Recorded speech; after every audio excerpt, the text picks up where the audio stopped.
Bonjour YouTube, je suis Sébastien et j'ai acheté un compresseur Quartz coaxial en V, 100 litres de capacité de cuve et 3 chevaux pour le moteur. On va donc maintenant le déballer ensemble. J'ai aussi acheté quelques accessoires. J'en achèterai d'autres ultérieurement, mais la sélection n'était pas énorme dans le magasin où j'ai acheté le compresseur.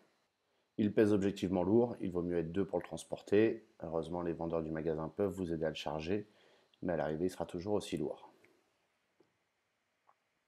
Quand on déballe le carton, on trouve quelques accessoires dans un sac en plastique dessus, une notice, et la meilleure solution pour l'ouvrir reste quand même de découper le carton, parce que vous n'arriverez jamais à le soulever, à moins d'être plusieurs, et ça n'a que peu d'intérêt, à moins que vous vouliez le ranger dans le carton, ce qui est ensuite des opérations de manutention incessantes et inutiles.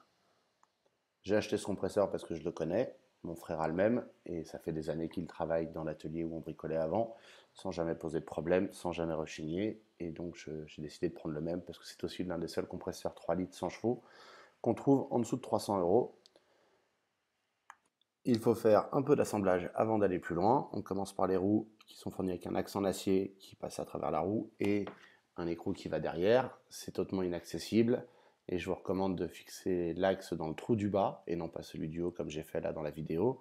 Ça vous permettra d'avoir un peu plus de garde au sol pour l'arrière de la cuve si vous devez passer une marche ou si vous soulevez pour le déplacer par l'avant. En l'occurrence, sur le trou du haut, la marche de l'atelier suffit à faire taper la cuve lorsqu'on la descend. Évidemment, il faut mettre la roue aussi de l'autre côté, il n'y a pas de miracle.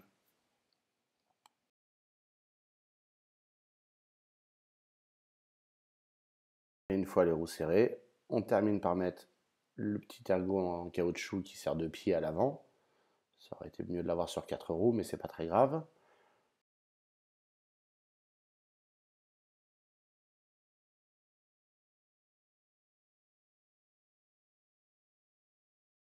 Et après avoir fini tout ça, on peut reposer le compresseur. On enlève le film cellophane qui avait une raison d'être là, qui m'échappe. On peut admirer tous ces beaux autocollants. Et surtout, on va le brancher pour la première mise en route. Alors vous le verrez dans quelques instants, j'ai brillamment oublié de mettre les deux filtres à air sur les cylindres. Et en avant, pour la première mise en route, on peut regarder les autocollants, il n'y a rien de passionnant. On tire le petit interrupteur.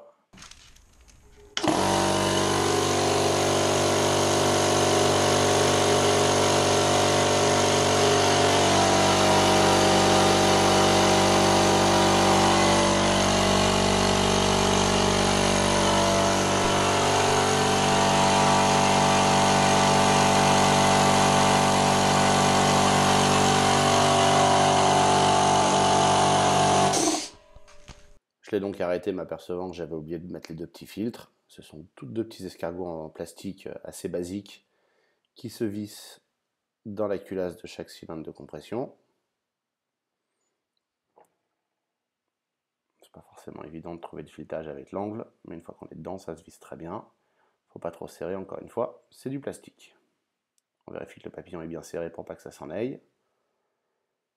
Et on recommence avec le deuxième. Attention, certaines pièces du compresseur sont maintenant chaudes, faut pas se brûler. Maintenant que les filtres à air sont en place, je vais aussi revérifier le niveau d'huile, voir s'il y en avait toujours comme prévu. C'est le cas. On voit la jauge que je vous montre ici. Elle est à l'arrière du compresseur. C'est reparti pour un deuxième cycle de charge.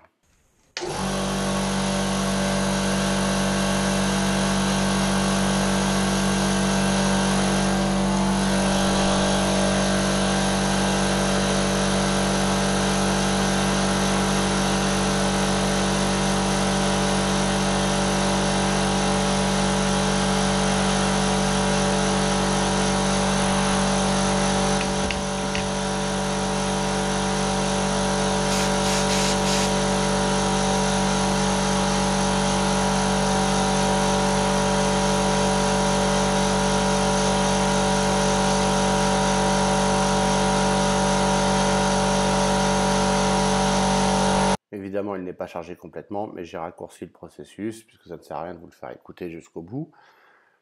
Il va charger jusqu'à 8 bars, et à partir de là, on pourra s'en servir, on peut s'en servir avant même, c'est pas vraiment un souci.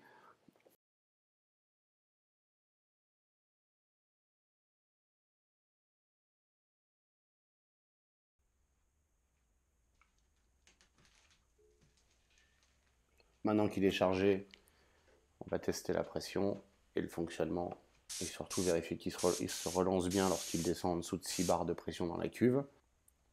La molette qui se trouve à côté de l'interrupteur que vous me voyez tourner à cet instant permet de régler la pression de sortie du compresseur. Comme il s'agit d'un pistolet à peinture et que pour ce que je l'ai utilisé on peignait à 4 bars, je le descends un petit peu, ce qui permet de s'assurer que tout fonctionne bien. Comme on le voit, la pression baisse un peu quand on l'utilise, donc il faut la régler pistolet ouvert, ça permet d'avoir une valeur précise. Et comme vous le verrez dans quelques instants, lorsque l'on atteint 6 bars de pression, donc pour ça il faut laisser débiter l'air un certain temps à cette pression-là, le compresseur se remet en route pour recharger, et ce continuellement. Donc ça permet de peindre au pistolet à des pressions raisonnables, et pour des pressions plus élevées, il faut se contrôler et s'arrêter quand le compresseur s'allume et attendre et recommencer.